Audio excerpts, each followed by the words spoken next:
बच्चों, मैं राजेंद्र गांधी अपने यूट्यूब चैनल में आपका स्वागत करता हूं। अगर आपने इस चैनल को सब्सक्राइब नहीं किया है तो अवश्य कर लें। आज की वीडियो में हम आपकी पाठ्य पुस्तक रुचिरा भाग 3 के 8वें पाठ के अभ्यास पर चर्चा करने वाले हैं। तो आइए आज का वीडियो शुरू करते हैं।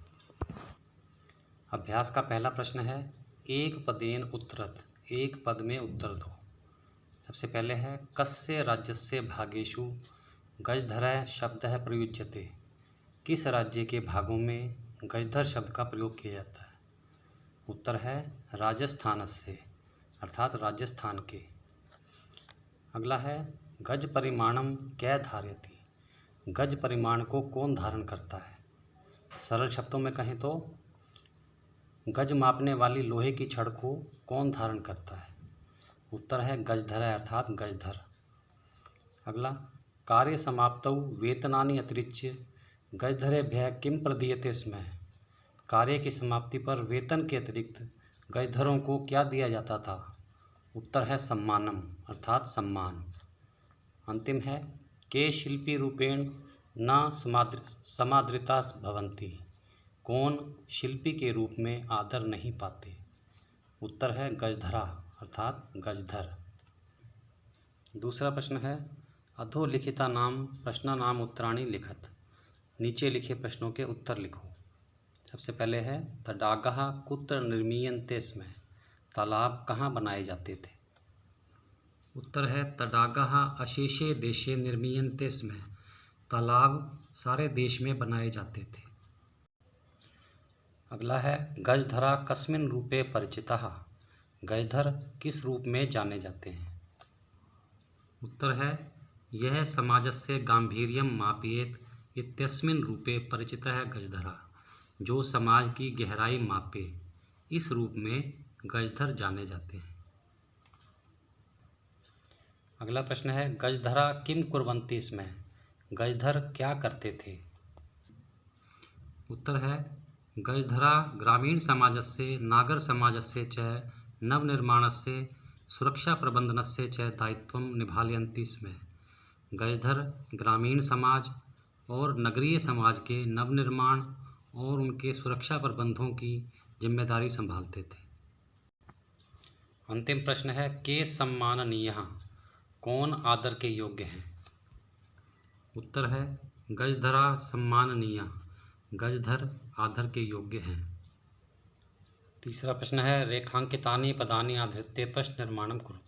रेखांकित पदों को लेकर प्रश्न निर्माण करना है। सबसे पहले है, सुरक्षा प्रबंधनस्य दायित्वं गजधरा निभालयन्ति स्म। सुरक्षा प्रबंधों का दायित्व गजधर संभालते थे। इसका प्रश्न बनेगा, कस्य दायित्वं गजधरा निभालयन्ति स्म। किसका दायित्व गजधर संभालते थे? अंत में प्रश्नवाचक चिन्ह अवश्य लगाना है। अगला है, तेषां स्वामिनः असमर्था सन्ति। उनके स्वामी असमर्थ हैं। इसका प्रश्न बनेगा, केषां स्वामिनः असमर्था सन्ति। किनके स्वामी असमर्थ हैं? अगला है, कार्य समाप्तौ वेतनानि अतिरिच्य सम्मानम अपि प्राप्नुवन्ति। कार्य समाप्त होने पर वेतन के अतिरिक्त सम्मान भी प्राप्त करते हैं। इसका प्रश्न बनेगा, कार्य समाप्तौ कानि अतिरिच्य सम्मानम अपि प्राप्नुवन्ति। कार्य के समाप्त होने पर किनके अतिरिक्त सम्मान भी प्राप्त करते हैं। अगला है, गजधर सुंदर शब्द अस्ति। गजधर सुंदर शब्द है। प्रश्न बनेगा, क्या सुंदर शब्द अस्ति। क्या सुंदर शब्द है? अंतिम है, तडागः संसार सागरः कथ्यन्ते। तालाब संसार सागर कहे जाते हैं। इसका प्रश्न बनेगा, के संसार सागरः कथ्यन्ते। कौन संसार सागर कहे जाते हैं? चौथा प्रश्न है, अधोलिखितेषु यथापेक्षितम संधिम विच्छेदम कुरुत। नीचे लिखे पदों में संधि या संधि छेद करो। सबसे पहले है, अद्य जमा आपी। इसमें संधि करेंगे तो बन जाएगा अद्यापि। अगला है, स्मरणार्थम। इसमें संधि छेद करेंगे तो बनेगा स्मरण जमा अर्थम। इति जमा अस्मिन। इसमें संधि करेंगे तो बनेगा इत्यस्मिन। एतेष्वेव। इसमें संधि छेद करेंगे तो बनेगा एतेषु जमा एव। सहसा जमा एव। इसमें संधि करेंगे तो बनेगा सहसैव। अगला है मंजूषातः समुचितानि पदानि चित्वा रिक्त स्थानानि पूरयत। इस पेटिका से उचित पद लेकर रिक्त स्थान भरने हैं। सबसे पहले है छात्राः पुस्तकानि गृहीत्वा विद्यालयं गच्छन्ति। छात्र पुस्तकें लेकर विद्यालय जाते हैं, तो यहाँ हम भरेंगे गृहीत्वा अर्थात लेकर। अगला है मालाकाराः पुष्पै मालाः रचयन्ति। माली फूलों से माला बनाते हैं, तो यहाँ भरेंगे रचयन्ति अर्थात बनाते हैं। अगला है मम मनसि एका जिज्ञासा वर्तते। मेरे मन में एक जिज्ञासा है, अर्थात मेरे मन में एक जानने की इच्छा है, तो यहाँ हम भरेंगे जिज्ञासा अर्थात जानने की इच्छा। अगला है रमेशः मित्रैः सह विद्यालयं गच्छति।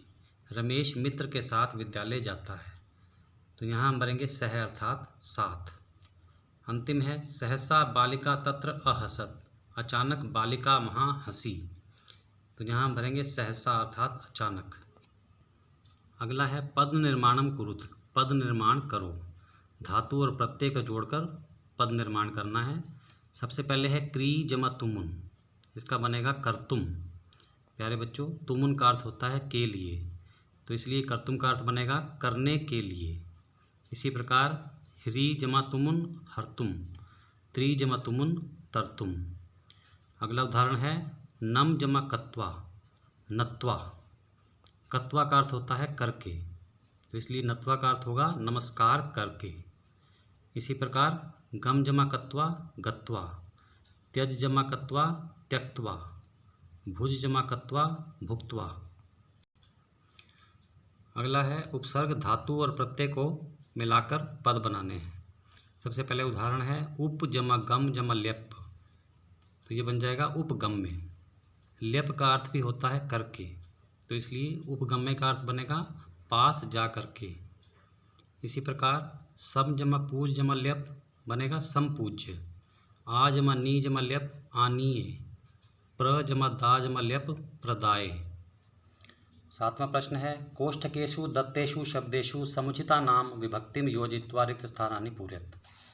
कोष्ठकों में दिए गए शब्दों की उचित विभक्ति लगाकर रिक्त स्थान भरने हैं। पहले उदाहरण दिया गया है विद्यालयम परितः वृक्षाः सन्ति। विद्यालय के चारों ओर वृक्ष हैं। यहाँ विद्यालय शब्द की द्वितीय विभक्ति का प्रयोग किया गया है, क्योंकि परितः के साथ दूसरी विभक्ति का प्रयोग होता है। इसी प्रकार ग्रामम उभयतः ग्रामाः सन्ति। गांव के दोनों ओर गांव हैं। नगरम सर्वतः अट्टालिकाः सन्ति। नगर के सभी ओर इमारतें हैं। अंतिम है धिक् का पुरुषम। कायर पुरुष को धिक्कार है। प्यारे बच्चों, इस प्रकार हमने देखा परितः, उभयतः, सर्वतः और धिक्, इन सब के साथ दूसरी विभक्ति का प्रयोग होता है। अगला उदाहरण है मृगः मृगैः सह धावन्ति। हिरण हिरणों के साथ दौड़ते हैं। यहाँ मृग शब्द की तृतीय विभक्ति का प्रयोग किया गया है, क्योंकि सह के साथ तीसरी विभक्ति का प्रयोग होता है। इसी प्रकार बाकी खाली स्थानों में भी तीसरी विभक्ति का प्रयोग करेंगे। पहला है बालकः बालिका भी सह पठन्ति। बालक बालिकाओं के साथ पढ़ते हैं। यहाँ बालिका शब्द की तृतीय विभक्ति का प्रयोग है। पुत्र पित्रः सह आपणम गच्छति। बेटा पिता के साथ बाजार जाता है। यहाँ पितृ शब्द की तृतीय विभक्ति भरी गई है। अंतिम है शिशुः मात्रः सह क्रीडति। बच्चा माता के साथ खेलता है। यहाँ मातृ शब्द की तृतीय विभक्ति का प्रयोग किया गया है। प्यारे बच्चों, 2 शब्द और हैं जिनका अर्थ सह के तरह ही होता है, जैसे है साकम और सार्धम। इन दोनों का मतलब भी होता है साथ, और इनके साथ भी तृतीय विभक्ति का प्रयोग किया जाता है। प्यारे बच्चों, इसी के साथ आज का अभ्यास कार्य समाप्त होता है। अगर आपने इस चैनल को सब्सक्राइब नहीं किया है तो अवश्य कर लें। धन्यवाद। आप सबका कल्याण।